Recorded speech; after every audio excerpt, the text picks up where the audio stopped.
বলে আসলে মানুষ না, ভাতের হোটেলও যেমন খুব ভালো চলে এই নামটা, সেরকম নাট্যকার হারুন এই নামটাও কিন্তু খারাপ না। তো জিপি হারুনের একটু উনি একটু মানে নাটকপ্রবণ, উনি নাটক করতে পছন্দ করেন। তো সে কারণে উনি শুধু আমাকে না, উনি তো এ ধরনের খবর বা এ ধরনের অনেকের ক্ষেত্রেই করেছেন। তার মানে কি উনি নাটকের অভিনেতা বা পরিচালক তা আমি জানি না। কিন্তু হচ্ছে যে উনি যে নাটক করেন বা নাটক সাজান, সেটা তো এখন আপনারা সবাই জেনে গেছেন। এখানে আমার নতুন করে বলার আর কিছু না। এখন আমার তো ৩ টি বছর চলে গেছে। আমার জীবনের ৩ টি মূল্যবান বছর চলে গেছে। আমি জীবনে অনেক কিছু হারিয়েছি। হ্যাঁ? অনেক কিছু হারিয়েছি। যে তো যে মানুষটা সারা জীবন আমি আমার জীবনের মানে অর্ধেকেরও বেশি সময় আমি কার্ডিয়াক সার্জারির পিছনে, সার্জন হওয়ার পিছনে, চিকিৎসক হওয়ার পিছনে ব্যয় করেছি। আমার সেই সরকারি চাকরি, হ্যাঁ? সেই সরকারি চাকরি থেকে আমি সাময়িক বরখাস্ত হয়ে গেছি। আমার মান-সম্মান গেছে। আমার পরিবার থেকে আমি বিচ্ছিন্ন হয়েছি। আমার সব কিছু চলে গেছে। তো উনি মানুষের ক্ষতি করেননি কিভাবে এটা আমি ঠিক বলতে পারব না। আর যেই জানে, মানে যার সাথে হয়েছে সেই শুধু এটা উপলব্ধি করতে পারবে যে উনি কারো ক্ষতি করেছেন কি উনি কার ক্ষতি করেননি। হ্যাঁ? এখন উনি উনার বক্তব্যে কি আসে যায়? আর উনি উপরের মহলে নির্দেশে করেছেন নাকি নিজের ব্যক্তিগত নিজে ভাইরাল হওয়ার জন্য, নিজে ফোকাস পাওয়ার জন্য করেছেন, এটা তো আমি জানি না। এটা মানুষই বিবেচনা করবে। না, জিবি হারুন এমন কোনো ব্যক্তি না যে আমার বইয়ে তার কথা উল্লেখ করতে হবে। আমি এটা মনে করি। হ্যাঁ? যে যেমন জিবি হারুনকে যখন জিজ্ঞাসা করা হয়েছিল যে আপনাকে নিয়ে সবার এত সমালোচনা কেন? মানে এই উনার পতনের, জিবি হারুনের পলায়নের আগে সাংবাদিকদের সম্মুখীন উনি হয়েছিলেন এবং উনাকে একটা প্রশ্ন করেছিলেন গণমাধ্যমে একজন কর্মী যে, "আপনাকে নিয়ে এত সমালোচনা কেন?" তখন উনি বললেন, "আমাকে তো মানুষ অপছন্দ করবেই, কারণ আমি বড়, বড় অপরাধী ধরেছি যেমন সাবরিনা।"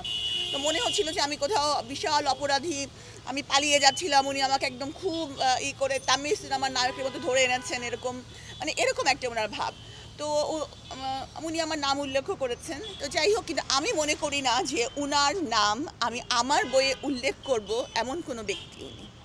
আসলে আমি যেটা আপনাকে একটু আগেও বলেছি যে উনাকে নিয়ে এত বক্তব্য দিব আমার মনে হয় না, যদি আমি এত একটু নামটা ইম্পর্টেন্ট এতদিন নামটা পারসন, হ্যাঁ, উনি আমার কাছে এমন কোনো একটার কারণেই উনার কথা আমাকে উল্লেখ করতে হয় যে আমার জীবনে যে একটা দুর্বিষহ অধ্যায়, সেই দুর্বিষহ অধ্যায়ের সাথে উনি প্রত্যক্ষভাবে জড়িত। এজন্য উনার নামটা আসে। নাহলে উনার নাম নেওয়া নিতে বা উনার নাম উল্লেখ করব এত ইচ্ছা আমার নাই। মুহূর্তে বলে আসলে মানুষ না, ভাতের হোটেলও যেমন খুব ভালো চলে এই নামটা, সেরকম নাট্যকার হারুন এই নামটাও কিন্তু খারাপ না। সবার বয়স বাড়ে, আয়ু কমে। সবার মতো আমারও বয়স বাড়ছে, আয়ু কমছে।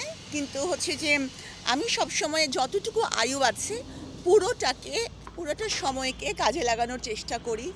আমি প্রচণ্ড পরিশ্রম করি। মানুষকে ধরেন আমাকে এমনিতে সোশ্যাল মিডিয়াতে দেখে হাসিখুশি বা এরকম ইন্টারভিউ দিচ্ছি। কিন্তু আমার যে পরিশ্রম সেটা তো তারা দেখেন না। তো আমি প্রতিটা সময়ে, সবসময় অনেক পরিশ্রম করি। আ আপ না, পূর্ণিমা অনেক সুন্দর, অনেক গুণী আমি বলবো। প্রত্যেকে তার নিজ নিজ জায়গা থেকে আম যথেষ্ট একটা হাইপে পৌঁছেছেন। ওনাকে আমি অবশ্যই রেসপেক্ট করি। আর আসলে কারো সাথেই কারো তুলনা করাটা ঠিক না। আর আমি তো অভিনেত্রীও নই। তো আমাকে সোশ্যাল মিডিয়াতে দেখা যায় শুধুমাত্র কিন্তু আমার ইসের জন্য না, মানে কোনো মিডিয়া অ্যাক্টিভিটিস জন্য না, আমার আরও অনেক অ্যাক্টিভিটিস আছে, সেগুলাই আমি বেশি ইম্পর্টেন্স দিয়ে থাকি। কারণ আমার এই নাটকটা যখন মানে সম্প্রচারিত হবে, যখন এটি অন এয়ার হবে, তখন দর্শকের সাড়া দেখে আমি বুঝতে পারবো যে আসলেই আমি আমার নিজেকে অভিনেত্রী দাবি করতে মানে করার যোগ্য কিনা। তো এখনই আমি আমার নিজেকে অভিনেত্রী প্রচার করব, অত ধৃষ্টতা আমার নাই। আসলে এখন ভীষণ ব্যস্ত বই নিয়ে। কারণ বইমেলা আসছে। ২ টা বইয়ের কাজ আলহামদুলিল্লাহ শেষ। কিন্তু হঠাৎ করে একটা রিকোয়েস্ট এসেছে একটা বইয়ের জন্য। তো সেই বইটার কাজ আমি শুরু করে এখন দেখা যাচ্ছে যে অন্যান্য কাজগুলাতে এই বইটাতে এত সময় দিতে পারছি না। তো এইজন্যে আমি এটা নিয়ে সবচেয়ে বেশি প্যারা আমার এখন। মানে বইটা আমাকে শেষ করতে হবে। এটা আসলে আমি বলতে পারবো না আলোচনা কেন হয়, সমালোচনা কেন হয়। আমি খালি একটা জিনিসই জানি যে বই লেখা হচ্ছে এখন আমার জীবনের মূল লক্ষ্য।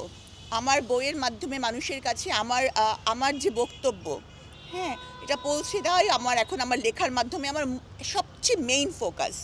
এখন আলোচনা সমালোচনা কেন হয় সেটা তো যারা করেন তারা বলতে পারবেন। আসলে আমি কখনো ডক্টর না, আমি সব সময়ের জন্য ডক্টর। আর অভিনয় শিল্পী আমি আগেই বলেছি যে একটা মানুষকে জীবনের অনেক ক্ষেত্রেই অভিনয় করে চলতে হয়। কিন্তু নাটকে অভিনয় করেছি সেটা তখনই আমি নিজেকে দাবি করতে পারবো অভিনেত্রী হিসাবে যখন নাটকটি দর্শক নন্দিত হবে। আর আরেকটা ব্যাপার হচ্ছে নির্বাচনের কথা, এটা আমার আগে থেকেই আমার এটা স্বপ্ন ছিল। কিন্তু যে কারণে একটা মামলায় সম্পৃক্ততার কারণে আমার ইমেজ ক্রাইসিস হয়েছে, তো এই জন্য এখনই আমি এটা নিয়ে ভাবছি না, তবে আমি কাজ করে যাব। আর কাজ করে যাওয়াটাই বড়। সবসময় যে একেবারে স্বপ্ন দেখলে সেটা পূরণ হতেই হবে, হ্যাঁ, সব স্বপ্নই আমার হতেই হবে এমন কিছু কথা নাই। স্বপ্নের পথে বাস্তবায়নের জন্য আমি কাজ করলাম, তারপর তো বাকি আল্লাহর ইচ্ছা। অ্যাকচুয়ালি সত্য যেটা সেটা সবসময় সত্য। আমি আগে বললেও সেটা সত্য, এটা এখন বলছি এই একই সত্য। সত্যের একটা ব্যাপার আছে যে সত্য হচ্ছে গিয়ে খুব বেশি আকর্ষণীয় না। এমন যখন ডিবি হারুনের ব্যাপারে আমি যেটা বলেছি সেটা একেবারেই সত্য, এই জন্যে হয়তো বেশি খুব চমকদার না। তো এটা খুব বেশি হয়তো মিডিয়াতে আসেও নি। তো হয়তো ওই খবরটা তখন ওনারা দেননি, এখন দিচ্ছেন।